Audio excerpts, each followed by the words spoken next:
स्वागत है आप सभी का। देश को संबोधित करेंगे प्रधानमंत्री मोदी। इस वक्त की बड़ी खबर यह है, आज राष्ट्र को संबोधित करेंगे प्रधानमंत्री।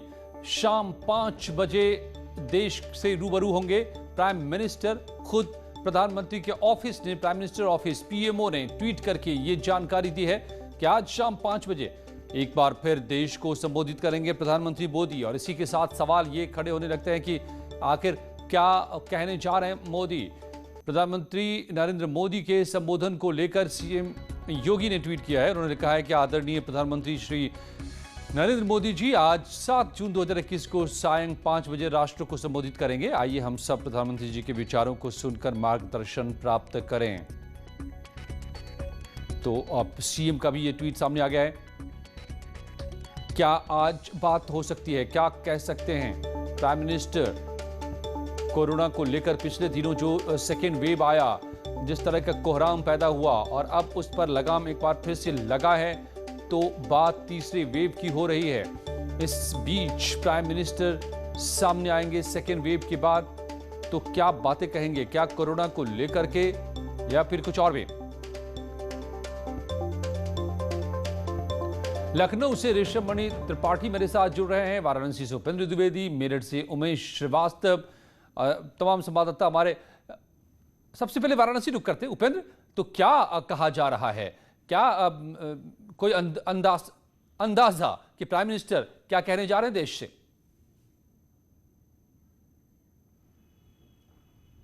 देखिए, इस पूरे जो हमारी सूत्रों के हवाले से जानकारी मिल रही है अजय जी, वो ये कि इसमें दो खास बातें हैं। एक तो जो सुखद पहलू है और एक जो संशय है, उन दोनों पर बात करेंगे। सुखद पहलू ये कि जिस तरीके से कोरोना की जो दूसरी लहर है उसके अब थमने के संकेत साफ तौर पर मिल गए हैं।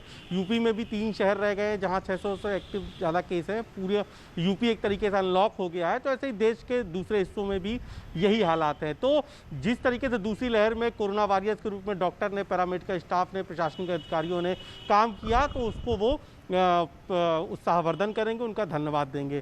जो दूसरी बात हो सकती है वो संशय को लेकर हो सकती है। जो तीसरी लहर को लेकर संशय है, तमाम सारे जो है जो खबरें आ रही हैं, तमाम सारे जो बातें आ रही हैं, उन पर क्या स्थिति है, वो शायद पीएम मोदी देश के लोगों को संबोधित उस पर कर सकते हैं, बता सकते हैं कि क्या है और क्या तैयारियां हैं।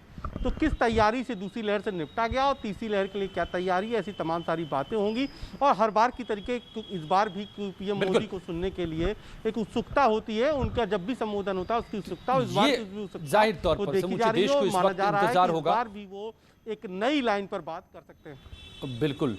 उमेश मेरठ से मेरे साथ जुड़े हुए हैं। उमेश, तो क्या लोगों में किस तरह की उत्सुकता, क्या लोग बातें कर रहे हैं, क्या कह सकते हैं प्राइम मिनिस्टर मोदी?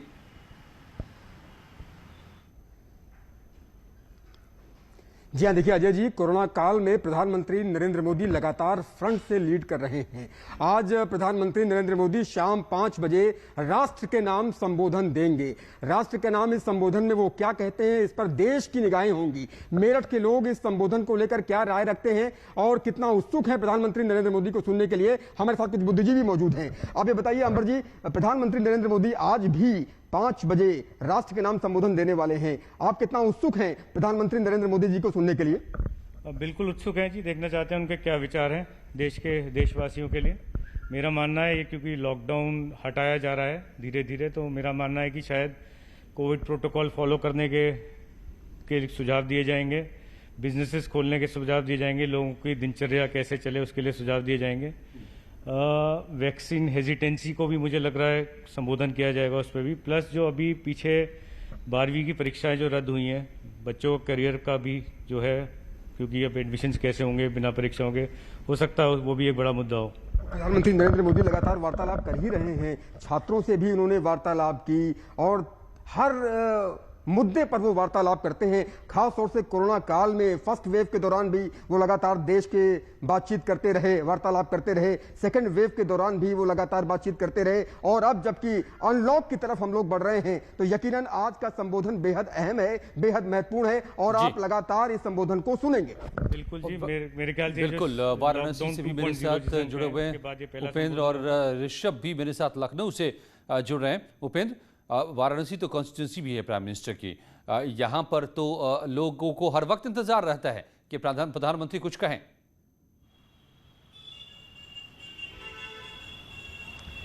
बिल्कुल, देखिए यह वाराणसी से प्रधानमंत्री का लगाव प्रेम समय समय पर दिखता भी है, चाहे वो कोविड की पहली लहर हो, चाहे वो दूसरी लहर हो।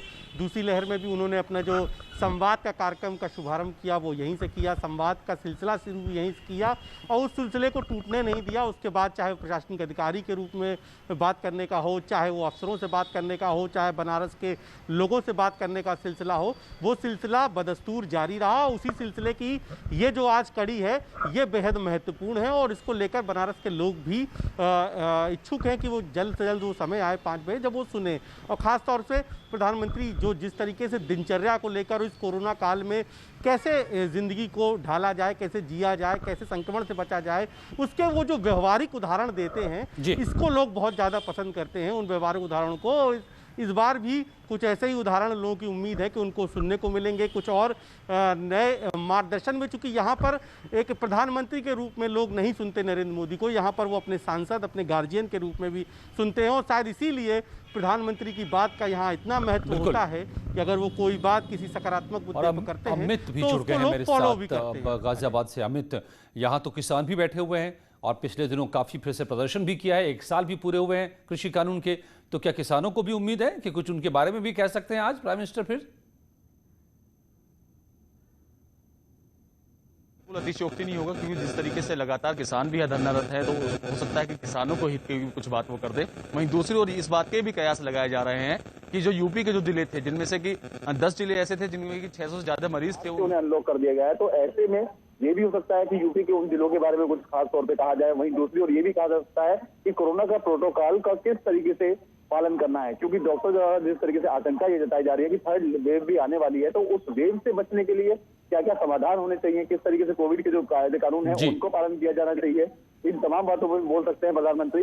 लोगों को इस बात को लेकर खासी उम्मीद है, क्योंकि जो इस तरीके से यहाँ मार्केट भी बंद रही तो कहीं व्यापारी वर्ग के लिए कुछ नया ना दे दें, कुछ ऐसा ना दे दें कि जिसमें कुछ रिबेट उनको मिल जाए। यह हो सकता है कि जो स्टूडेंट्स हैं या जो कारोबारी हैं, इन तमाम लोगों को मिलाते हुए कुछ ऐसा घोषणा आज प्रधानमंत्री जी द्वारा की जाए, जिसको लेकर कि तमाम लोगों को इस बात को लेकर सचेत हो जाए कि हाँ, प्रधानमंत्री जी ने हमारे हित में ये चीज बोली है, क्योंकि लगातार कोरोना काल चल रहा है। बिल्कुल अमित। ऋषभ मणि त्रिपाठी भी मेरे साथ लखनऊ से जुड़े हुए हैं। ऋषभ, तो लखनऊ से लेकर दिल्ली तक सेकेंड वेव के बाद से काफी हलचलें रही हैं, क्या लोग उम्मीद कर रहे हैं, आज क्या बातें हो सकती हैं प्राइम मिनिस्टर की?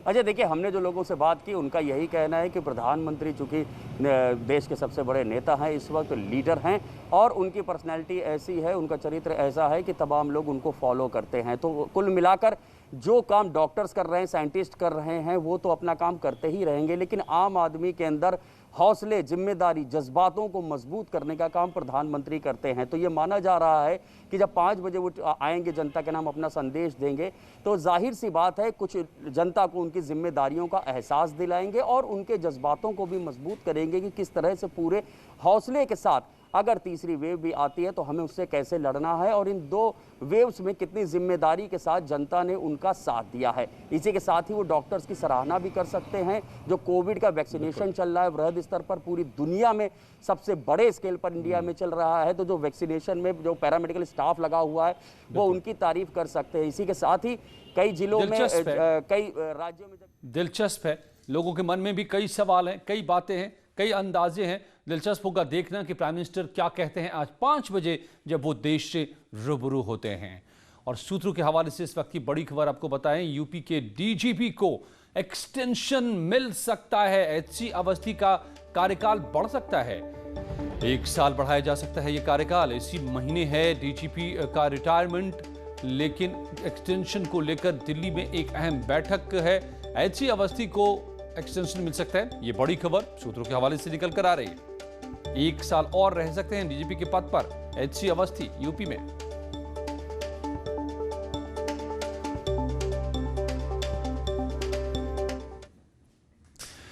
और कल से कर सकेंगे काशी विश्वनाथ के दर्शन। अभी शिवलिंग को छूने की इजाजत नहीं होगी।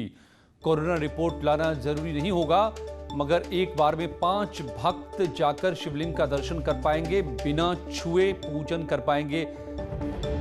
ये बड़ी खबर आई आज। अनलॉक हुए बनारस के सभी धार्मिक स्थल सुबह 7 बजे से शाम 7 बजे तक दर्शन कर पाएंगे।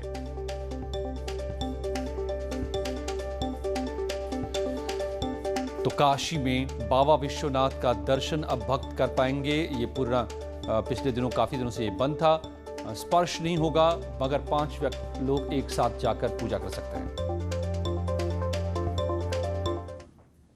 और अयोध्या में बनने वाली मस्जिद का नाम फाइनल हो चुका है। स्वतंत्रता सेनानी अहमदुल्लाह शाह फैजाबादी के नाम पर अयोध्या की मस्जिद का नाम रखा जाएगा। फैजाबादी 1857 की क्रांति में शहीद हुए थे। इंडो इस्लामिक कल्चर फाउंडेशन ने मस्जिद का नाम तय किया है। इतना ही नहीं, मस्जिद के साथ साथ मस्जिद में बनने वाले अस्पताल, म्यूजियम और कम्युनिटी किचन का नाम भी अहमदुल्लाह शाह फैजाबादी के नाम पर ही होगा। लोग का पहले अनाउंसमेंट रहा है कि मौलवी अहमदुल्लाह शाह फैजाबादी जो शहीद जो हैं, उसी फैज़ाबाद की धरती, अयोध्या की धरती के उन्होंने जो संघर्ष किया 1857 में, जिसका मेन जो ऑब्जेक्टिव था, उद्देश्य था कि हिंदू और मुसलमान को एकजुट करके अंग्रेज़ों के ख़िलाफ़ एक जीत हासिल करें। तो ऐसे शख्स को याद करके हम एक कंट्रीब्यूट करना चाह रहे हैं, क्योंकि हमारे इस प्रोजेक्ट का जो मेन मकसद है वो ये पूरी दुनिया को और हिंदुस्तान को एक मैसेज देना उन इलाक़ों में जहाँ पे ये माना जाता है कि आज भी हिंदू और मुसलमान साथ नहीं रह सकते। पर हम ये बताना चाहते हैं ये हमारी विरासत रही है, ये हमारे लिए कोई मामूली बात नहीं है। और मुलायम सिंह यादव ने आज वैक्सीन लगवाई। गुरुग्राम के मेदांता हॉस्पिटल में वैक्सीनेशन हुआ मुलायम सिंह यादव का। ये खबर निकल कर आई है। मुलायम सिंह यादव को वैक्सीन लग गया है। आज गुरुग्राम के मेदांता हॉस्पिटल में पहुंचे मुलायम सिंह यादव और यहां पर वैक्सीन लगवाई। ये तस्वीर मुलायम सिंह यादव के वैक्सीनेशन के।